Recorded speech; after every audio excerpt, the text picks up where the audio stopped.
Hi, എല്ലാവർക്കും A to സെറ്റിന്റെ പുതിയൊരു ജോബ് ഇൻഫർമേഷൻ വീഡിയോയിലേക്ക് ഒരിക്കൽ കൂടി സ്വാഗതം.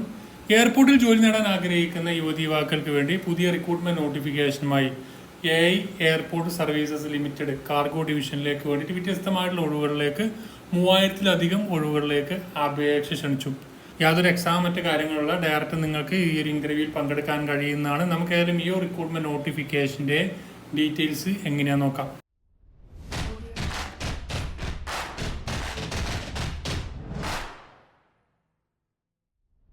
മിനിമം 10ാം ക്ലാസ് യോഗ്യതയുള്ളവർക്ക് എയർപോർട്ടുകളിലൊക്കെ ജോലി നേടാൻ ആഗ്രഹിക്കുന്ന ആൾക്ക് air India air transport services ലിമിറ്റഡിന്റെ സബ്സിഡറി ഫേമായിട്ടുള്ള എയർപോർട്ട് സർവീസസ് ലിമിറ്റഡ് പുതിയ റിക്രൂട്ട്മെന്റ് നോട്ടിഫിക്കേഷനുമായി അവരുടെ ഒഫീഷ്യൽ വെബ്സൈറ്റിൽ വ്യത്യസ്തമായിട്ടുള്ള ഒഴിവുകളിലേക്ക് അപേക്ഷ ക്ഷണിച്ചു.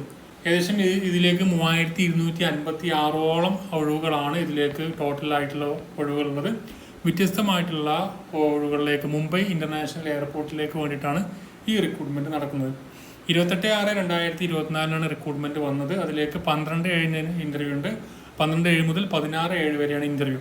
അപ്പോൾ അതിൽ പോസ്റ്റുകൾ നോക്കുകയാണെങ്കിൽ ടെർമിനൽ മാനേജർ പാസഞ്ചർ വിഭാഗത്തിലേക്ക് 2, deputy terminal manager passenger 9, duty manager 19, duty officer 42 passenger, അതുപോലെ junior officer customer service 45, ramp manager 2, duty ramp manager 6, duty manager ramp 40, junior officer technical 91, terminal manager cargo 1, deputy terminal manager cargo 3, duty manager cargo 11, duty officer cargo 19, junior officer cargo 56, paramedical cum customer service executive 3, ramp service executive 406, utility agent cum ramp driver 263, handyman മെയിലി 2216, utility agent മെയിലി 22.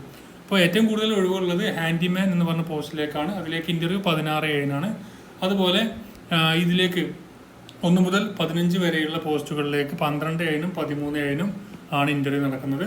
Ramp service executive, utility agent cum ramp driver തുടങ്ങിയ ഒഴിവുകളിലേക്ക് 14/7 15/7, handyman അതുപോലെ utility agent ഈ വിഭാഗത്തിലേക്ക് 16/7 interview നടക്കുന്നത്. ഇത് interview GSD complex near Sahar police station CSMI airport terminal 2 gate number 5 ഇതിൻ്റെ interview നടക്കുന്നത്. അപ്പോൾ അതിന് താല്പര്യമുള്ള ആളുകൾ ഇതിൻ്റെ ഒഫീഷ്യൽ നോട്ടിഫിക്കേഷൻ താഴെ നിങ്ങൾക്ക് ലഭിക്കുന്നതാണ്. അതുവഴി വായിച്ച് മനസ്സിലാക്കിയതിന് ശേഷം നിങ്ങൾക്ക് ഇതിലേക്ക് അപ്ലൈ ചെയ്യാം, അല്ലെങ്കിൽ ഇന്റർവ്യൂ അറ്റൻഡ് ചെയ്യാം. ഇതിൻ്റെ ആപ്ലിക്കേഷൻ ഫോം ഉണ്ട്, അത് ഫില്ല് ചെയ്ത ശേഷം വേണം നിങ്ങൾക്ക് ഇന്റർവ്യൂ അറ്റൻഡ് ചെയ്യാം. അപ്പോൾ അതിലേക്ക് MBA ഉള്ളവർക്കും അതുപോലെ ഗ്രാജുവേഷൻ ഉള്ളവർക്കും ഇതിലേക്ക് ഏറ്റവും കൂടുതൽ വേക്കൻസി ഉള്ളത് ഹാൻഡിമാൻ എന്ന് പറയുന്ന പോസ്റ്റാണ്. ഹാൻഡിമാനിലേക്കുള്ള അതിൻ്റെ ക്വാളിഫിക്കേഷൻ നമ്മൾ നോക്കുകയാണെങ്കിൽ SSLC അല്ലെങ്കിൽ 10th സ്റ്റാൻഡേർഡ് അല്ലെങ്കിൽ അതുമായി ബന്ധപ്പെട്ട ഈക്വലൻ്റ് ക്വാളിഫിക്കേഷൻ ഉണ്ടായിരിക്കാം. അതുപോലെ തന്നെ must be able to read and understand English language വായിക്കാനും അതുപോലെ മനസ്സിലാക്കാനുമുള്ള കഴിവുണ്ടായിരിക്കണം. പിന്നെ ലോക്കൽ ലാംഗ്വേജ് അറിയുന്നുണ്ടെങ്കിൽ അവർക്കായിരിക്കും മുൻഗണന ലഭിക്കാം. 22,530 രൂപയായിരിക്കും മന്ത്ലി ലഭിക്കുന്ന സാലറി. ഏകദേശം ഇതിലേക്ക് പറഞ്ഞിട്ട് 28 വയസ്സാണ്. OBCക്ക് 3 വർഷത്തെ ഏജുള്ള 28 31 വയസ്സ് വരെയും, SC/STക്ക് 33 വയസ്സ് വരെയും, മറ്റുള്ള പിന്നാക്ക വിഭാഗക്കാർക്ക് അതിൻ്റെയുള്ള ഏജുകളൊക്കെ ലഭിക്കും. അതുപോലെ യൂട്ടിലിറ്റി ഏജന്റ് മെയിൽ എന്ന് പറഞ്ഞ മെയിൽ പോസ്റ്റിലേക്ക് SSLC ഉണ്ടായിരുന്നു. നമുക്ക് 22,530 അതിലേക്കും ശമ്പളം. അപ്പോൾ താല്പര്യമുള്ള ആളുകളുണ്ടെങ്കിൽ ഈ അവസരം ഉപയോഗപ്പെടുത്തുക. അതിലേക്ക് ഇന്റർവ്യൂവിൻ്റെ ആ സമയത്ത് നിങ്ങൾ ഇതിലേക്ക് ആപ്ലിക്കേഷൻ ഫീസ് 500 രൂപ ഉണ്ട്. DD ആയിട്ടാണ് എടുക്കേണ്ടത്. എയർപോർട്ട് സർവീസസ് ലിമിറ്റഡ് മുംബൈയിൽ മാറാൻ കഴിയുന്ന ഒരു DD എടുക്കുക. No fees are to be paid ex service man candidates belong to SC/STക്കും അതുപോലെ എക്സ് സർവീസ് മാൻ കാൻഡിഡേറ്റ്സിനും ആപ്ലിക്കേഷൻ ഫീസിൽ അവർക്ക് ജസ്റ്റ് ഡയറക്റ്റിന് ഇന്റർവ്യൂവിന് അറ്റൻഡ് ചെയ്താൽ മതി. അപ്പോൾ അതാണ് ഇതിൻ്റെ ആപ്ലിക്കേഷൻ ഫോം ഫില്ല് ചെയ്യുക. അതിനുശേഷം നിങ്ങൾ ഡയറക്റ്റ് ഇന്റർവ്യൂവിന് അറ്റൻഡ് ചെയ്യാണ് വേണ്ടത്. അപ്പോൾ താല്പര്യമുള്ള ആളുകൾ ഈ അവസരം ഉപയോഗപ്പെടുത്തുക. മാക്സിമം ഫ്രണ്ട്സിലേക്കും ഷെയർ ചെയ്തിട്ടുള്ള അപ്ഡേഷൻസും ജോബ് അപ്ഡേറ്റ്സുകളൊക്കെ നിങ്ങൾക്ക് ലഭിക്കാൻ ചാനൽ ഫോളോ ചെയ്യാത്ത ആളുണ്ടെങ്കിൽ ഫോളോ ചെയ്യുക. നമുക്കതിലും അടുത്ത നോട്ടിഫിക്കേഷനുമായി കാണാം. Thank you for watching. Have A nice day.